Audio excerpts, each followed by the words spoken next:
6 de la mañana, 37 minutos. El grupo de acuerdos fundamentales que reúne a las principales asociaciones médicas y también científicas del país y representa, escuchen bien, más de 350.000 médicos y profesionales de la salud, expresó su preocupación, sumado a otros grupos también que lo han hecho, por el incremento de la unidad de pago por capitación UPC fijado por el gobierno en un 5,34%. Para entender mejor la preocupación que expresan ellos, nos conectamos a esta hora con la doctora Clemencia Mayorga, vocera del grupo de acuerdos fundamentales. Doctora, gracias por ese contacto con nosotros desde esta hora aquí en Noticias Caracol, y comencemos a hablar de esa carta, ese comunicado en donde ustedes le expresan al gobierno nacional la preocupación que tienen porque ven que la medida resulta insuficiente para cubrir esos costos reales del sistema de salud. Gracias, Andrés. Buenos días para ti, para todos los televidentes. Pues muy preocupados porque realmente nosotros venimos alertando desde antes de que el gobierno fijara este aumento de la UPC en la necesidad de hacer un estudio técnico independiente, serio, que pueda decirnos realmente sobre la suficiencia o no de los recursos de UPC para el sistema de salud.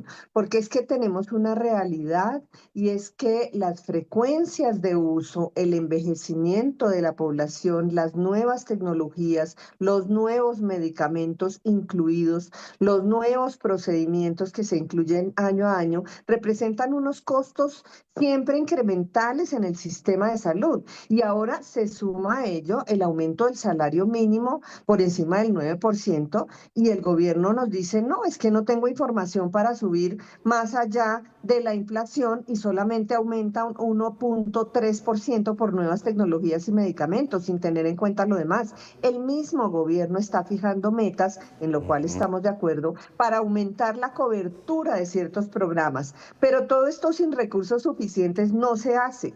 Y lo que podemos estar viendo es la agudización de esa crisis que se va a representar inmediatamente, no es en las EPS, como afirma el gobierno, es en las clínicas y hospitales. Doctora. Y por esa vía, las clínicas y hospitales, Andrés, perdóname, Sí. ¿qué van a tener que hacer?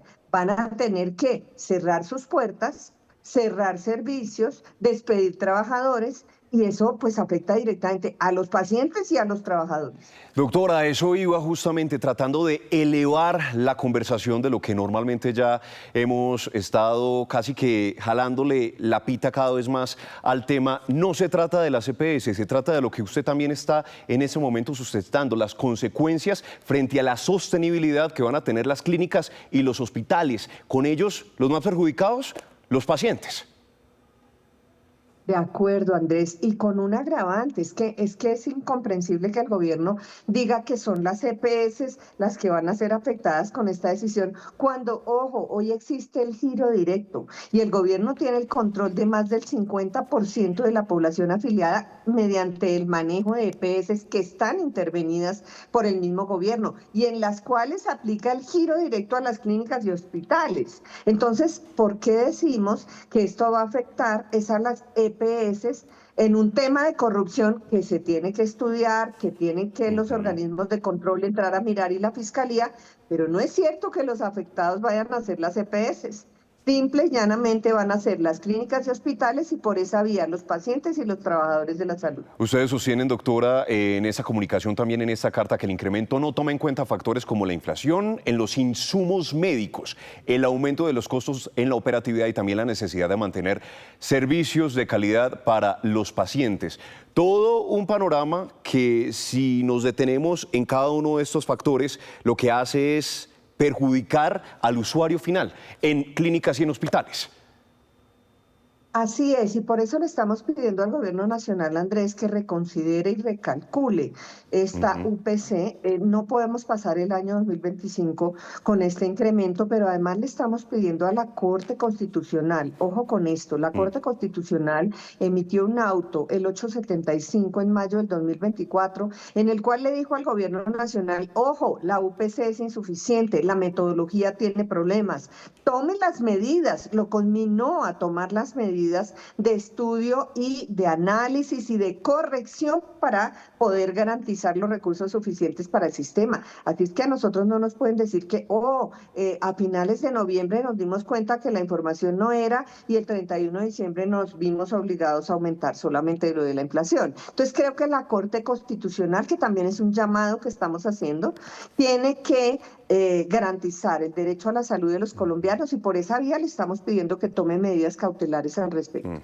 Pero parece, señora Clemencia, que van en caminos absolutamente diferentes, porque conocimos ese informe de la ADRES donde se argumenta todos los aspectos que ellos consideran técnicos y además una serie de anomalías en los informes de la CPS y dicen es más que suficiente el 5,36%. Estaban haciendo fiestas con la UPC que le estaba aportando el gobierno a la CPS para la salud de los colombianos. La pregunta es, ¿estamos patinando sobre el pantano? Hay que hacer varias precisiones. Primero, la ADRES es el Banco de la Salud y no tiene por qué hacer estudios de suficiencia técnica sobre recursos suficientes o no del sistema de salud. Segundo, lo que conocimos de la ADRES fue un comunicado de prensa, pero no conocemos estudios de suficiencia. Y por funciones, es que, ojo, las funciones de las entidades públicas están reguladas. Si ustedes revisan las funciones de ADRES no tiene ninguna función de hacer estudios de suficiencia técnica. Es que no tiene la capacidad ni tiene las funciones constitucionales para hacerlo. ¿Quién tiene que hacerlo? Es el Ministerio de Salud con los actores del sistema a través de un estudio juicioso de información que está determinada y que debió corregir. Entonces aquí la Corte Constitucional tiene claro el tema y seguramente va a entrar a mirar cada uno de esos aspectos.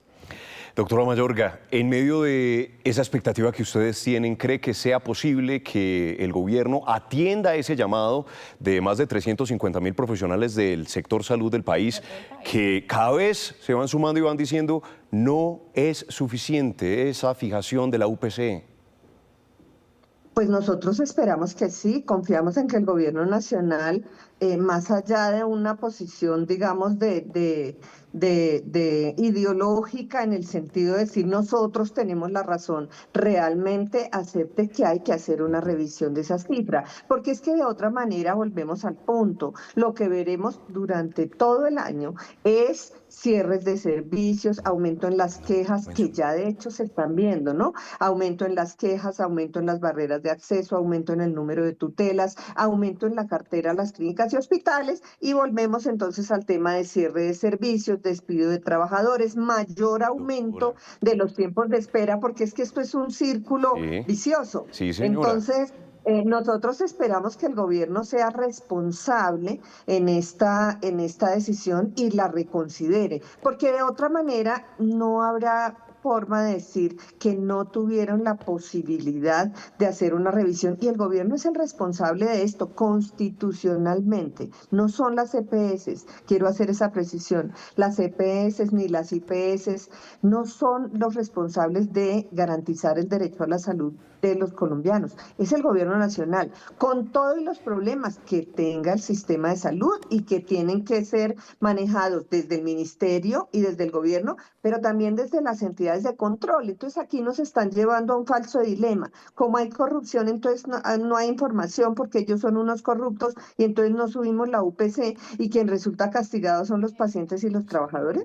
Eso no tiene lógica, eso es un falso dilema. El gobierno tiene que garantizar los recursos y también las entidades de control tienen que vigilar el tema de la corrupción y mandar a la cárcel a quien toque, ¿no? Sí, un tema no excluye el otro, doctora. A propósito de lo que usted nos menciona, de cierre de clínicas y hospitales, ¿cuántos han cerrado?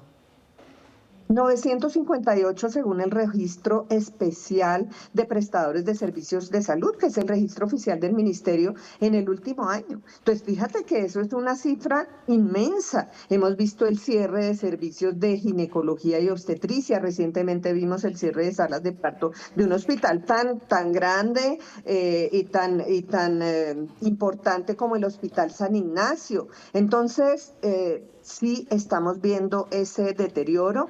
Fíjate que el aumento en el número de quejas y de tutelas se vio en el año 2024, es decir, van al alza y la mayoría de esas quejas y tutelas son por barreras de acceso para los pacientes. ¿Por qué?